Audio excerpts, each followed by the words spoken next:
setelah ketujuh ajian atau bidadari tadi masuk ke dalam ragane si Arjuna, Prabu Biswawarna mengatakan kepada Arjuna bahwa selama 40 hari 40 malam Arjuna tidak boleh bersinggungan dengan orang lain, tidak boleh bersinggungan dengan orang manapun atau orang lain, bahkan istri saudaranya tidak boleh menyentuhnya. Dan jika dia bersentuhan dengan orang lain, maka ketujuh wahyu yang telah ia dapatkan tadi bisa berpindah ke orang yang menyinggungnya.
Wilujeng Rayu pemirsa, berjumpa lagi bersama saya Ari Bayu dalam acara obrolan budaya Nusantara.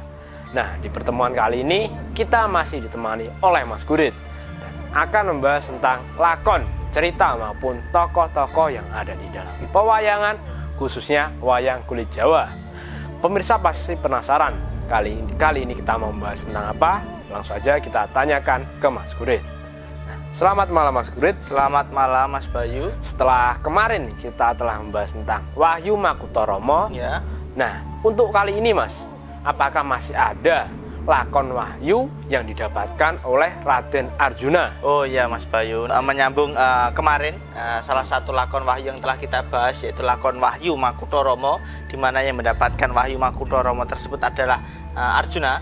Dan kali ini Mas Bayu menanyakan lagi apakah masih ada lakon-lakon Wahyu di mana tokohnya tadi yang mendapatkan adalah si Arjuna. Nah, yang saya ketahui Mas Bayu ada juga lakon namanya lakon Wahyu Sri Pitu.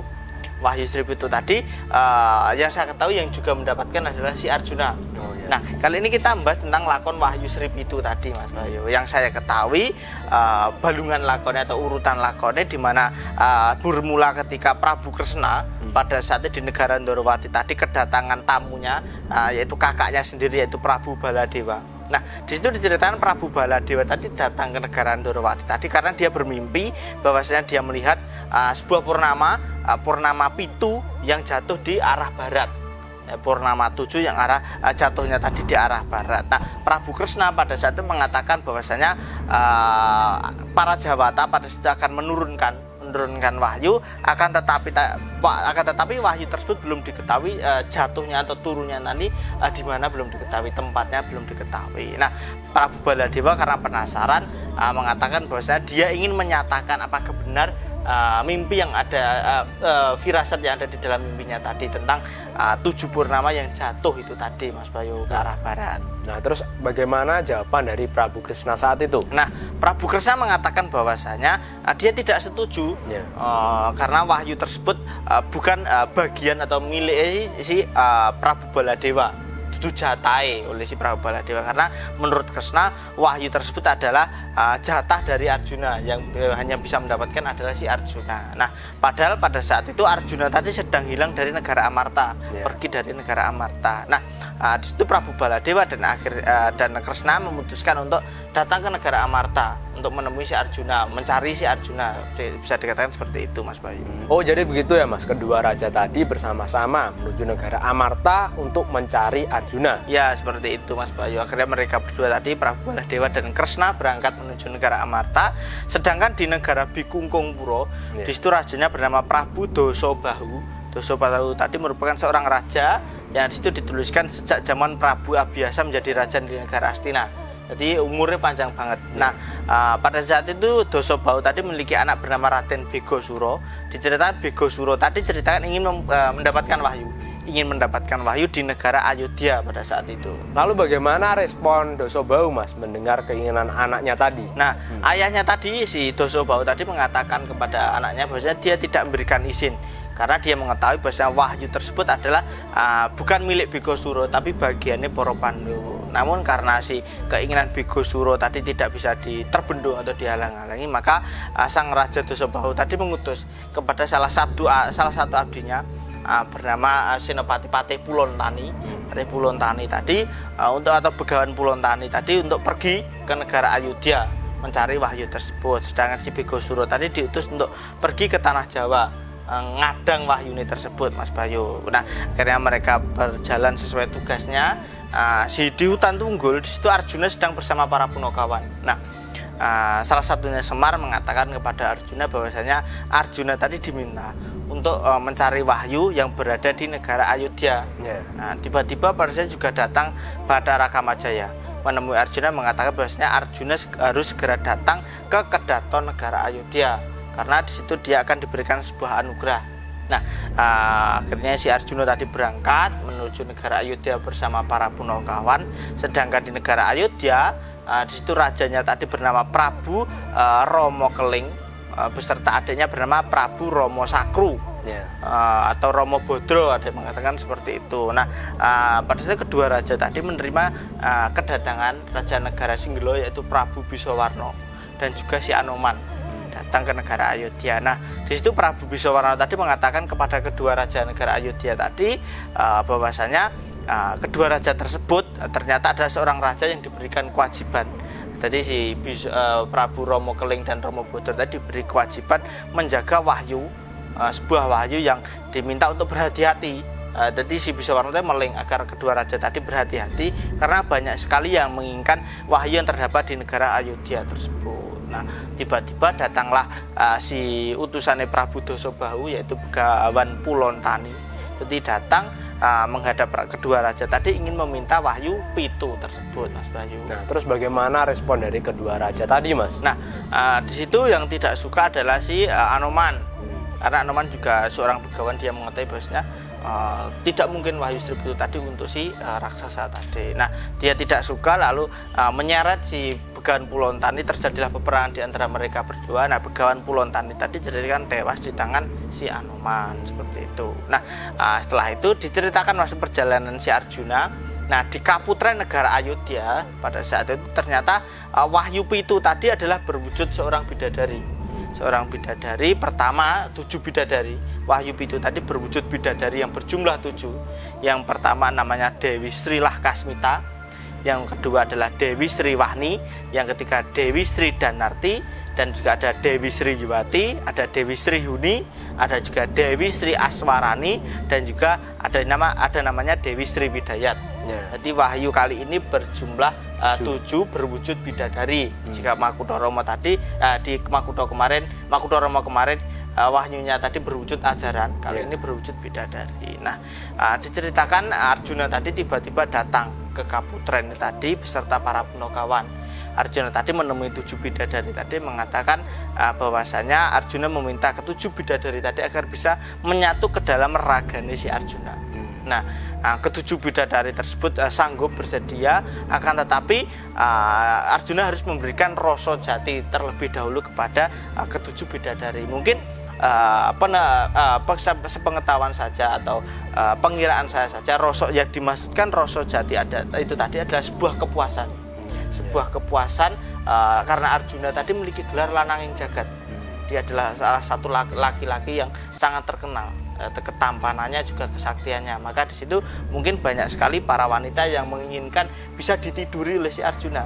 Maka di situ ke-7 bidadari tadi ingin meminta namanya rasa jati atau rasa yang sejati kepada si Arjuna. Nah, mungkin pengira saya seperti itu. Nah, akhirnya ke-7 bidadari tadi dipondong si Arjuna masuk ke dalam sebuah bilik atau kamar seperti itu, Mas Bayu. Jadi ke-7 bidadari tadi langsung dipondong oleh Arjuna untuk masuk ke dalam kamar ya, Mas? Ya, seperti itu, Mas Bayu. Nah, lalu apakah tidak ada yang melihat kejadian tersebut, Mas? Tapi sebelumnya Mas Gurit silahkan diminum dulu. Ya.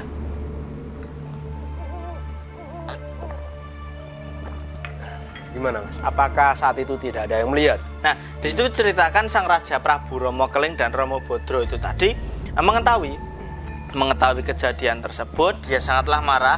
Ada penyusup masuk ke dalam kaputren tadi karena tidak sopan juga masuk ke dalam tempat para wanita, dan padahal di situ para kaputren tadi di situ terdapat 7 bidadari itu tadi yang dimaksudkan adalah seorang Wahyu tadi. Ya, dia tidak suka kedua raja tadi. Lalu diceritakan Arjuna tadi ditarik keluar dari dalam kamar, dan terjadilah peperangan di antara mereka.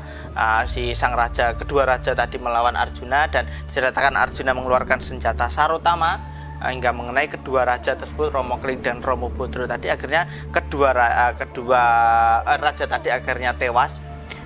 Jasadnya tadi berubah, yang satu berubah menjadi sebuah mustika bernama Mustika Ludiro, Mustika Sesotya Ludiro. Ternyata dulu Sesotya Ludiro tadi adalah milik dari Prabu Ramawijaya. Yang kedua berubah menjadi kancing rikmo atau kancing rambut milik si Dewi Sinta. Pada zaman dulu namanya kancing rikmo lintring pengantin, ada yang mengatakan seperti itu, yang dulu milik Dewi Sinta. Nah, kedua pusaka tadi ceritakan lalu dipakai oleh si Arjuna. Jadi kedua raja tadi mungkin perwujudan dari kedua buah pusaka seperti itu Mas Bayu. Nah, Prabu Bisawarna lalu menemui si Arjuna dan mengatakan Arjuna agar segera ketujuh wahyu yang berwujud bidadari tadi bisa dimasukkan ke dalam ragane si Arjuna. Nah, Arjuna pada situ bersemedi, dan ketujuh bidadari tadi ceritakan satu persatu masuk ke dalam ragane si Arjuna, menyatu ke dalam ragane Arjuna, dan di situ ketujuh bidadari tadi ceritakan masih berubah lagi menjadi sebuah beberapa ajian. Yang saya ketahui dituliskan di situ ada namanya Ajian Asmorogomo. Yang kedua ada namanya Ajian Asmoro Cipto, ada Ajian Asmoronolo, dan ada Ajian Asmoro Tontro, dan juga ada Aji Asmorondono, dan juga ada Aji Asmoro Turido. Tadi 6. Yang sedang yang terakhir yaitu Dewi Sriwidayat. Salah satu bidadari yang terakhir yang mana Dewi Sriwidayat tadi diceritakan masuk ke dalam purusnya si Arjuna. Jadi tidak berubah ajian namun masuk ke dalam purus si Arjuna seperti itu. Nah, setelah ketujuh ajian atau bidadari tadi masuk ke dalam ragane si Arjuna, Prabu Bisawarna mengatakan kepada Arjuna bahwa selama 40 hari 40 malam Arjuna tidak boleh bersinggungan dengan orang lain. Tidak boleh bersinggungan dengan orang manapun atau orang lain. Bahkan istri saudaranya tidak boleh menyentuhnya. Dan jika dia bersentuhan dengan orang lain, maka ketujuh wahyu yang telah ia dapatkan tadi bisa berpindah ke orang yang menyinggungnya. Nah, Arjuna melaksanakan tugas tersebut lalu dia pamit kepada si Prabu Bisawarna pada saat itu. Jadi itu ya Mas, pantangannya tidak boleh bersinggungan dengan orang lain. Nah, seperti itu Mas Bayu. Nah, setelah kejadian tersebut akhirnya Arjuna tadi sampai di negara Amarta beserta para Punakawan. Di situ Semar mengatakan bahwasanya Arjuna telah mendapatkan wahyu Sri Pitu. Nah, karena saking bahagianya para saudaranya tadi, para Pandawa tadi ingin ingin merangkul si Arjuna.